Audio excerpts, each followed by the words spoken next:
ప్రభువును రక్షకుడైన యేసుక్రీస్తు పరిశుద్ధ నామములో మీ అందరికీ వందనాలు, శుభాలు. మరొకసారి ఈ రీతిగా వీడియో ద్వారా మీ ముందుకు రావడానికి చూపిన ప్రభు కృపను బట్టి నేను దేవుని స్తుతిస్తున్నాను.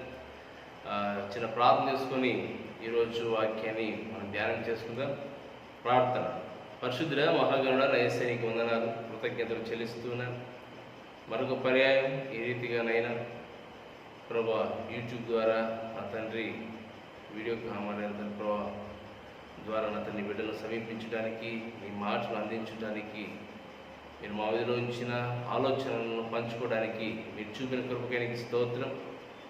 ఈ యొక్క నా తండ్రి మాటల ద్వారా మీ నామమును మహిమ తెచ్చుకున్నామని వింటున్న వారికి నా తండ్రి ప్రభు ఆత్మీయ నా తండ్రి ప్రభు అభివృద్ధిని, ఆశీర్వాదాలను మీరు దయచేయమని యేసు నామములో ప్రార్థిస్తున్నాను నా పరమ తండ్రి, ఆమేన్. దేవునికి స్తోత్రం. మంచిది. ఇక కరోనా వైరస్ ద్వారా లాక్డౌన్ ఉన్న పరిస్థితులలో మరొకసారి మన సంఘంగా కూడడం ఇబ్బందికరంగా ఉన్న మరి సందర్భాల్లో ఈ రీతిగా వీడియో ద్వారా మీ ముందుకు రావడానికి నేను ఎంతో సంతోషిస్తున్నాను. దేవుని బిడ్డలారా, యేసుప్రభువు వారు మనం మాటలు ధ్యానం చేస్తూ వస్తున్నాం. శిలువలో యేసుప్రభువు పలికిన 7 మాటలు ధ్యానం చేశాం. ఆ తర్వాత ఆయన మరణం గురించి, ఆయన పునరుత్థానం గురించి ధ్యానం చేశాం. ఆయన పునరుత్థానం అయిన తర్వాత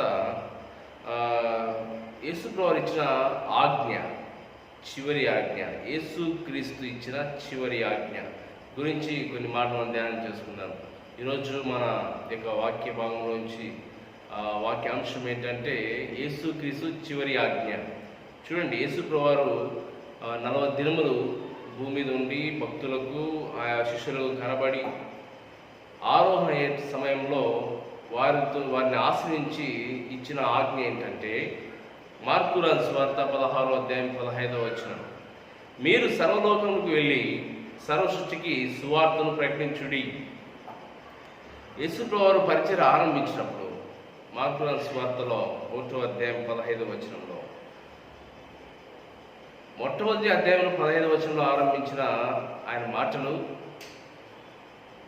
ఆఖరి అధ్యాయంలో 16వ అధ్యాయం 15వ వచనంలో పలుకుతున్న మాటలు. ఆయన ఆరంభించినది కొనసాగింపమని యేసుప్రభువు చెప్తున్నాడు. ఏంటంటే కాలం సంపూర్ణమైనప్పుడు యేసుప్రభువు వారు చెప్తున్న మాటలు, కాలం సంపూర్ణమై ఉన్నది, దేవుని రాజ్యము సమీపించి ఉన్నది, మారు మనస్సు పొంది సువార్త నమ్ముడని చెప్పుచు దేవుని సువార్త ప్రకటించుచు గల్లియకు వచ్చెను. గల్లియకు వచ్చాడు. ఇప్పుడు కూడా గల్లియ ప్రాంతం నుంచి ఆయన ఆరోహణ అవుతూ ఉన్నాడు. ఎక్కడ ఆరంభించాడో అక్కడ శిష్యులను తయారు చేసిన తర్వాత అక్కడి నుంచి ఆరోహణ అవుతున్నాడు యేసుప్రభువు వారు. ఇది గొప్ప కార్యం.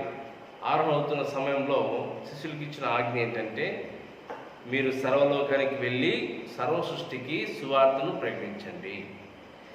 యేసుక్రీస్తు ప్రభువు తన 30 ఏట సువార్త ఆరంభించి సంపూర్ణ త్యాగం చేసి వాక్యమును ప్రకటించుట, బోధించుటయు, వ్యాధులను స్వస్థపరచుటయు, తన మరణ పర్యంతరం వరకు ఇతరులను వారి అవసరాలను నెరవేర్చి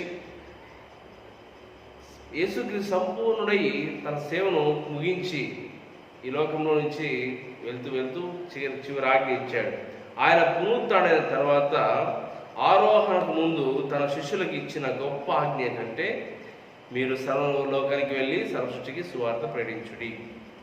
మీరు ఒకసారి ఆలోచించేద్దాం. పాత నిబంధనలో 10 ఆజ్ఞలు ఇచ్చాడు దేవుడు. నిర్మాకాండంలో 20 అధ్యాయం 1 నుంచి మనం ధ్యానం చేస్తే 17వ వచనం వరకు అక్కడ 10 ఆజ్ఞలు ఇచ్చాడు. అదే 10 ఆజ్ఞలు 2 ఆజ్ఞలుగా యేసుప్రభువు వారు కొత్త నిబంధనలో మార్కు రాసిన సువార్తలో 12వ అధ్యాయం 28వ వచనం నుంచి 37వ వచనం చూస్తే 2 ఆజ్ఞలు అక్కడ మరి ఇచ్చినట్టుగా మనం చూస్తున్నాం. అయితే ఇప్పుడు చివరి ఆజ్ఞ ఇస్తున్నాడు యేసుప్రభువు వారు. యేసుప్రభువు ఇచ్చిన చివరి ఆజ్ఞ అంటే అవి కొట్టివేయలేదు, అవి నెరవేర్చాడు. నూతన నిబంధన 2 మరి యొక్క ఆజ్ఞలు మనం ఫాలో అవుతూ అదే రీతిగా ఈ యొక్క చివరి ఆజ్ఞను కూడా మనం ఫాలో కావాలి. ఏంటి అంటే చివరిగా మీరు సర్వలోకానికి వెళ్ళి సర్వసృష్టికి సువార్తను ప్రకటించుడి. ఇక్కడ మీరు అనగా అది ఒక అపోస్తులకు మాత్రమే కాకుండా రక్షింపబడిన ప్రతి వారికి ఇచ్చిన ఆజ్ఞ ఇది. మీరు అంటున్నాడు. అక్కడ ఉన్న అపోస్తులు ఉన్నారు, భక్తులు ఉన్నారు, కేవలం అపోస్తలులకు మాత్రమే చెప్పట్లేదు, ఈరోజు మనతో కూడా చెప్తున్నాడు మీరు అని. సేవకులకు మాత్రమే కాదు, పాస్టర్లకో లేకపోతే సువార్థికులకో మిషనరీస్కో మాత్రమే ఈ సేవ చేయాలి మాకు కాదనుకోకూడదు. ఎందుకంటే ఈ మార్కు సువార్త 16:15 ఇచ్చిన పిలుపు ఏంటంటే అందరికీ చెందినది. అందరూ సువార్త ప్రకటించాలి, విశ్వాసి అందరూ సువార్తను ప్రకటించాలి. అందుకే మీరు సర్వలోకానికి వెళ్ళి సర్వసృష్టి సువార్త ప్రకటించుడి, మీరు సర్వలోకము సర్వసృష్టి ప్రకటించుడి. 4 మాటలు మీతో పంచుకోవాలని ఆశ కలిగి ఉన్నారు. మీరు ఎవరు? మీరు ఒకసారి చూస్తే మీరు అనగా శిష్యులు, విశ్వాసులు. యేసందు విశ్వసించిన వారందరూ శిష్యులే, ఆయన వెంబడించే వారంతా శిష్యులే. కాబట్టి మీరు లోకం నుండి బయటికి వచ్చి పిలువబడిన వారు. మీరు ఎవరంటే, మీరు అంటే లోకం నుంచి బయటికి పిలువబడిన వారు. గురువును మరి శిష్యుడు అంటే గురువును వెంబడించేవాడు శిష్యుడు.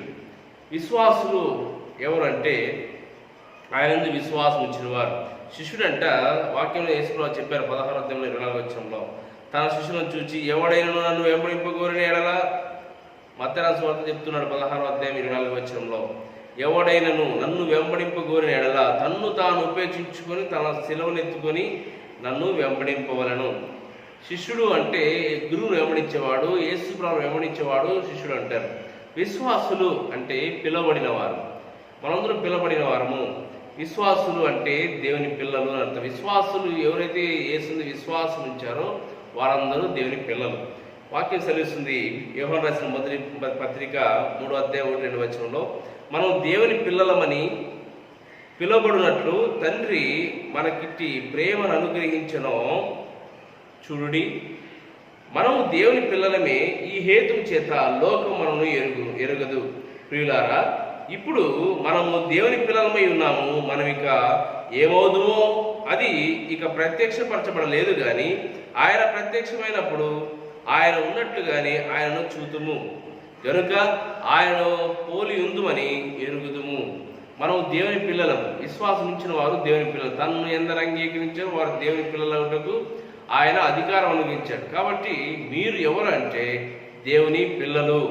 విశ్వసించిన వారు ఎవరంటే మీరు అనగా శిష్యులు, విశ్వాసులు. విశ్వసించిన వారు ఆయన వెంబడించేవారు, ఆయన శిష్యులై ఉన్నారు, వారు ఆయన పిల్లలై ఉన్నారు. మీరు విశ్వాసులు. విశ్వాసులు ఎవరంటే పరిశుద్ధులు అని అర్థం. కొరింథీయులకు రాసిన మొదటి పత్రిక 1:2 క్రీస్తు నందు పరిశుద్ధపరచబడిన వారై పరిశుద్ధులుగా ఉండటకు పిలబడిన వారు. మీరు ఎవరు? పరిశుద్ధులుగా ఉండడానికి పిలబడిన వారు. విశ్వాసులు అంటే పిలబడిన వారు. మీరు ఎవరంటే క్రైస్తవులు. మరి అక్కడ బర్నబా, అదే రీతిగా పౌలు అంత్యోకయలో 1 సంవత్సరం సేవ చేసిన తర్వాత అక్కడున్న విశ్వాసులు క్రైస్తవులు అని పిలవబడేది. విశ్వాసులు ఎవరంటే పిల్లలు. విశ్వాసులు ఎవరు అంటే మీరు అంటే విశ్వాసులు. మీరు ఎవరంటే దేవుని పిల్లలు, మీరు పరిశుద్ధులు, మీరు క్రైస్తవులు. అక్కడ 1 సంవత్సరం సువార్త ప్రకటించిన తర్వాత అక్కడున్న ఆ విశ్వాసులు క్రైస్తవులుగా పిలువబడిరి. కాబట్టి మీరు ఎవరంటే క్రైస్తవులు, సహోదరులు అని కూడా దేవుడు పిలుస్తున్నాడు. ఏప్రిల్ రాసిన పత్రికలో 11:2-12 మనం చూస్తే పరిశుద్ధపరచబడు వారికి అందరికీ ఒకటే మూలం. ఈ హేతువు చేతను వారిని సహోదరులని పిలుచుటకు ఆయన సిగ్గుపడక నీ నామమును నా సహోదరులకు ప్రచురింతును అని యేసుప్రభువు చెప్తూ ఉన్నాడు. ఆయన సహోదరుని మనం పిలవడానికి ఆయన సిగ్గుపడలేదు. ఈరోజు నేను దేవుని బిడ్డని చెప్పుకోవడానికి నువ్వు సిగ్గుపడుతున్నావేమో, నేను క్రైస్తవుడని చెప్పుకోవడానికి నువ్వు సిగ్గుపడుతున్నావేమో, లేదా ఆయన సన్నిధికి రావడానికి సిగ్గుపడుతున్నావేమో, ఆయన సువార్తడానికి సిగ్గుపడుతున్నావేమో. మనం సిగ్గుపడవలసిన లేదు. దేవుడు సృష్టికర్త దేవుడే. మన సహోదరుని పిలవడానికి సిగ్గుపడలేదంట. మనం ఎవరంటే ఆయన స్నేహితులము. విశ్వాసులు ఎవరంటే మీరు ఎవరంటే స్నేహితులు. ఎలాగ స్నేహితులు? యోహాను సువార్తలో యేసుప్రభువు చెప్పారు 15:15 ఇక మిమ్మును దాసులను పిలవక స్నేహితులను పిలుచుచున్నాను. యేసుప్రభువు మనం స్నేహితులుగా పిలుస్తున్నాడు. మీరు ఎవరంటే ఆయన పిల్లలు. మీరు ఎవరంటే పరిశుద్ధులు. మీరు ఎవరంటే క్రైస్తవులు. మీరు ఎవరంటే ఆయన సహోదరులు. మీరు ఎవరంటే ఆయన స్నేహితులు. కాబట్టి మీరు అని యేసుప్రభువు చెప్తున్నాడు. కాబట్టి మీరెవరో ఈరోజు వింటున్న నీవేమై ఉన్నావో నువ్వు తెలుసుకోవాలి. నీవేమై ఉన్నావు అంటే దేవుని పిల్లలై ఉన్నావని గుర్తించు, ఆయన స్నేహితులని గుర్తించు, ఆయన సహోదరులని గుర్తించు, ఆయన పరిశుద్ధులమని గుర్తించు, ఆయన విశ్వాసులమని క్రైస్తవులను గుర్తించి ఆయనను గణపరిచేవారమై ఉంటున్నాం. అదే రీతిగా సర్వలోకము భూదిగంతముల వరకు నాకు సాక్షులై ఉందని ఈశ్వరుడు చెప్తున్నాడు. లోకము అంటే మట్టి కాదు, మనుషులు అనగా మనుషులందరికీ సాక్షులుగా జీవించాలి. సర్వలోకం అనగా మనుషులే, భూమి మీద ఉన్న ప్రతి ఒక్క మనుషుడు, సర్వలోకంలో ఉన్న ప్రతి మనుషుడు అని అర్థం. యోహాను సువార్తలో 1:10 ఆయన లోకంలో ఉండెను, లోకము ఆయన మూలంగా కలిగెను. ఈ సృష్టి ఆయన మూలంగా కలిగెను. 2వ వచనంలో రాయబడింది, సమస్తమును ఆయన మూలంగా కలిగెను, కలిగి ఉన్నది ఏది ఆయన లేకుండా కలగలేదు. కానీ లోకం ఆయన తెలుసుకోలేదు. ఆయన మూలంగానే కలిగింది సమస్తము. ఈ సృష్టి ఆయన మూలంగానే కలిగింది. ఆయన లోకంలో ఉన్నప్పుడు ఆయన గుర్తించలేదు. కాబట్టి సర్వలోకము ఆయన మహిమతో నిండి ఉన్నదని మరి యెషయా గ్రంథం 6:3 సెలవిస్తుంది. మత్తయి సువార్త 4:17 భూదిగంత నివాసులారా నా వైపు చూచి రక్షణ పొందుడి, పరలోక రాజ్యం సమీపించుచున్నది కనుక మీరు మారుమనసు పొందుడని యేసు చెప్తున్నాడు. ఈ సృష్టి ఆయనది, ఈ సర్వలోకము ఆయనది.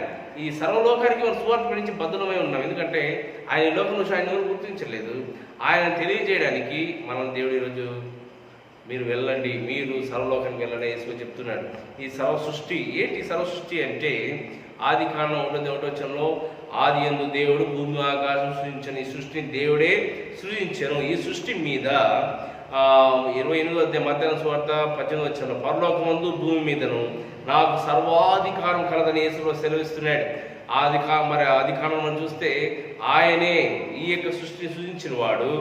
ఆయన ఈ లోకంలో వచ్చి మరి లోకం జయించిన తర్వాత ఆయన అంటున్న మాట ఏంటంటే, పరలోకమందును భూమి అందును నాకు సర్వాధికారం కలదు అంటున్నాడు. ఈ సృష్టి మీద అధికారం కలిగిన వాడు ఎవరంటే కేవలం యేసు ప్రభువారు మాత్రమే.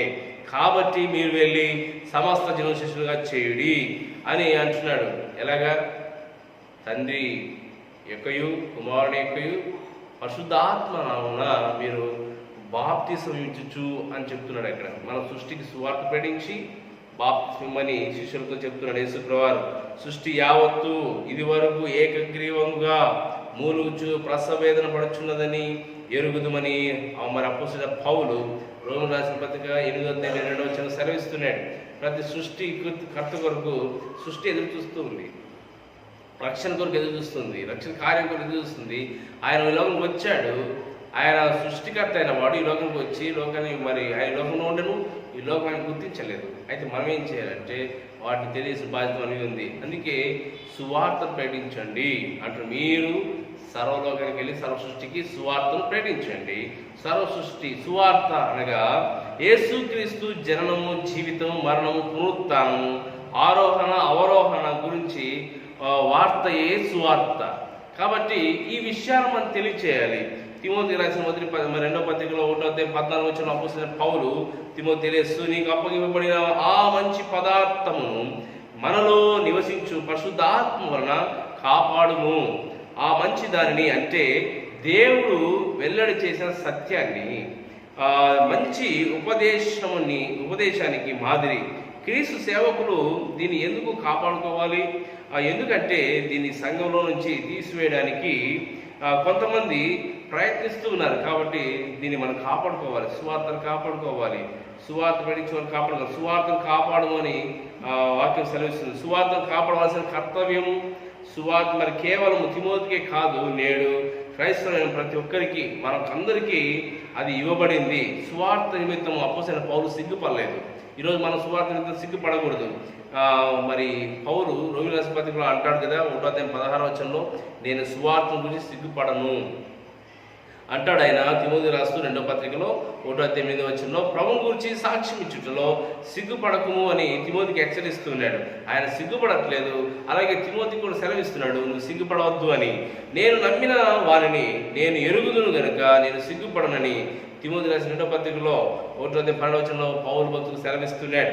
క్రైస్తవుడిగా బాధలు కలిగినప్పుడు సిగ్గుపడవద్దు అని పేతురు రాసిన మొదటి పత్రిక 4:16 మనం చూస్తాం. పేతురు సెలవిస్తున్నాడు, బాధలు వచ్చినప్పుడు, శ్రమ వచ్చినప్పుడు నువ్వు సిగ్గుపడవద్దు, ధైర్యం కలిగి ఉండు, క్రీస్తుని గురించి సిగ్గుపడు, వారిని క్రీస్తు కూడా అతని గురించి సిగ్గుపడతానని యేసు చెప్పాడు.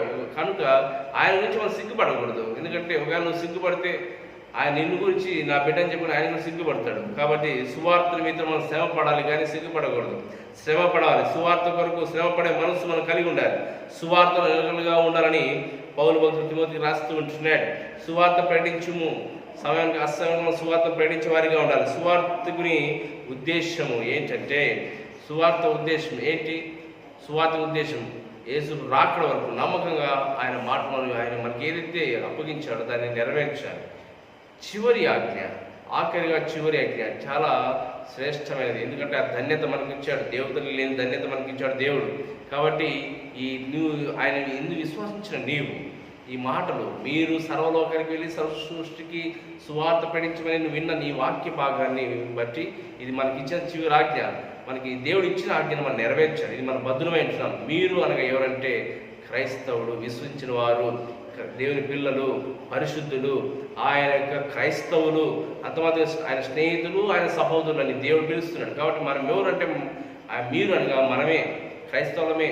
కాబట్టి మనకి ఇవ్వబడిన బాధ్యతలను నేను చూసి నెరవేర్తాం. సర్వసృష్టికి, ఈ యొక్క సర్వలోకానికి, సర్వసృష్టికి సువార్తను పెడతాం. ఈరోజు దుర్వార్తను ప్రకటించడానికి, మరి దుర్బోధనలు ప్రకటించడానికి ఎంతోమంది బయలుదేరారు.